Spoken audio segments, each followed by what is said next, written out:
Ito na nga mga kababayan, Luzon, Visayas at Mindanao, Manila, District 1 to District 6. Kumusta po kayong lahat dyan? At sa mga Iskonians at sa mga Your Miss Choice. Ayan, mga Your Miss Choice, Iskonians, Manileño.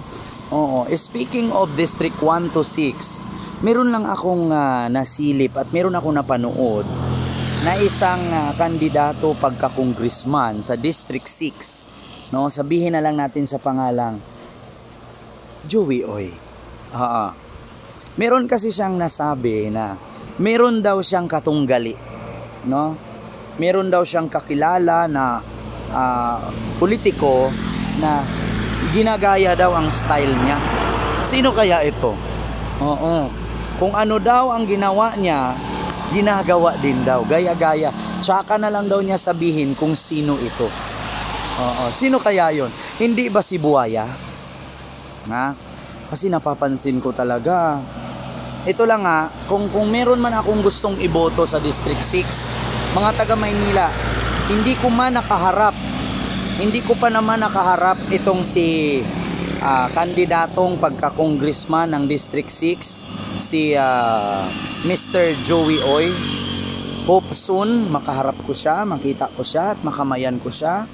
Kasi gusto ko talagang mabago na. No, mabago na ang District 6. Alam niyo kung bakit? More on sa District 6 ang binaha.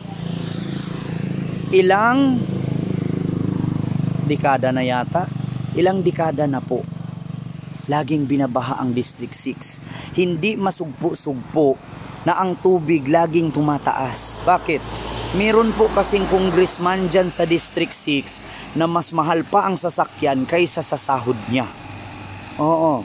Kaya gusto kong masilip ni Mr. Joey Oy, no, or incoming bagong congressman dyan sa District 6, na sana palitan na niya itong Buaya, na magaling daw ito sa Biblia pero buaya. Biruin nyo yung buaya na yon na magiging katunggali ni Mr. Joey Oy.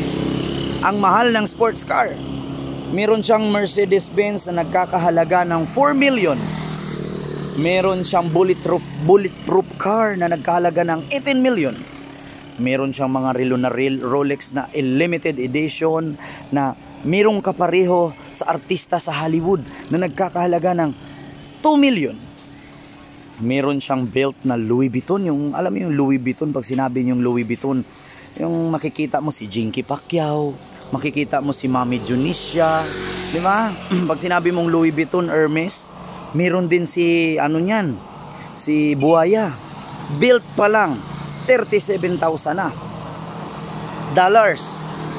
At meron pa siyang, alam mo yung motor, alam niyo yung motor na 3 ang gulong, yung parang motor ni Batman, nagkakahalaga ng $37,000. O magkano ba ang kalahating milyon? 10,000. 1.5 something. 1.5 to 2 million. Motor lang yan. Ngayon ang tanong, magkano po ba ang sahod ng congressman sa District 6 ng Maynila? Hindi ito paninira kasi lahat naman po ng mga sinasabi kong yan ay nakikita kung doon siya nakadikit. Lalong-lalo na yung sports car na Mercedes-Benz na puti. Pinost pa niya. Sabi niya, ito yung aking bagong baby. Bagong baby niya, Mercedes-Benz sports car. Nagkakahalaga ng 4 million pesos. At meron pa siyang sinasakyan na, ano ba yung brand na yun? Range Rover ba yun? Ano ba yun? Range Rover ba yun? Or may pareho kay Manny Pacquiao na bulletproof car na nagkakahalaga ng 18 million pesos. Limited edition lang. Nakakaloka, nakakalula na halaga. Magkano lang naman ang sinasahod ng congressman sa Maynila District 6? May tanong ko lang. Sabihin natin naging congressman ka ng isang dekada sa Maynila. Kung itotal mo yung in 1 year, 12 months, o sabihin natin ang sahod ng congressman 100,000. 100,000 sa isang taon, 1.2 million. Sa 10 years, meron siyang 100 million. Ay hindi, 1.2 lang Di ba? So sa 10 years, 2, 4, 6, 8, 10, 12, 14, 16, 18, 20. 2 million yung butal sa 1.2. O meron, sabihin natin, meron siyang wait, 12 million. Kay 10 years 12 million lang ang kinikita mo bilang congressman sa loob ng 10 years. Pero bakit yung mga sports car nagkakahalaga ng 18 million, 4 million, yeah?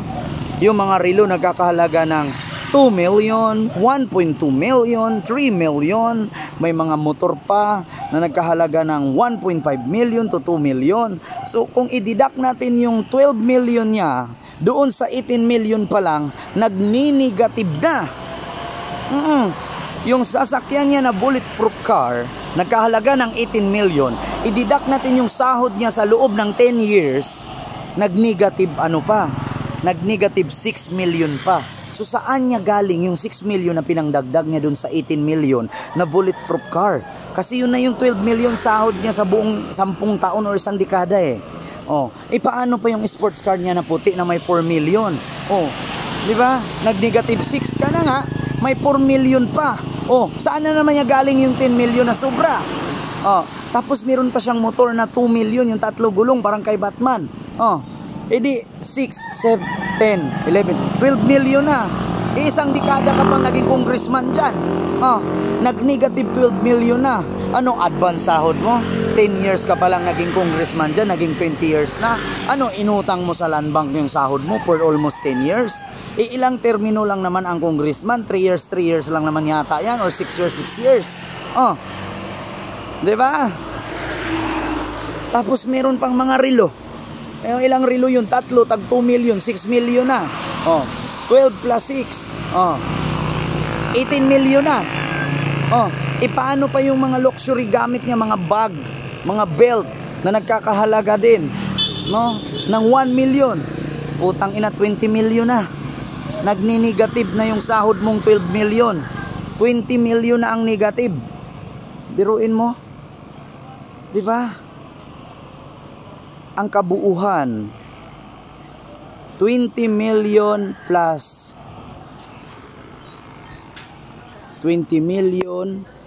Actually 20 million, pero isuma total natin lahat yung mga nakikita natin na mga ari-arian ni Buaya dyan sa District 6 na congressman, lumalagpas po ng 22 million.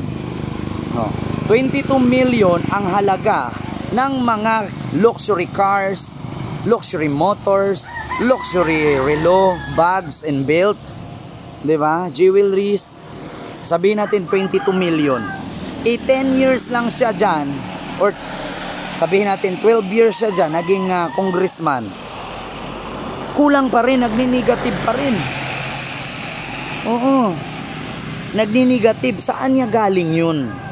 Samantalang yung lugar na kanyang nasasakupan, laging binabaha. Hindi ba galing sa PDAP? Congressman Buaya, abante atras, hindi ba galing sa PDAP yun? Diba?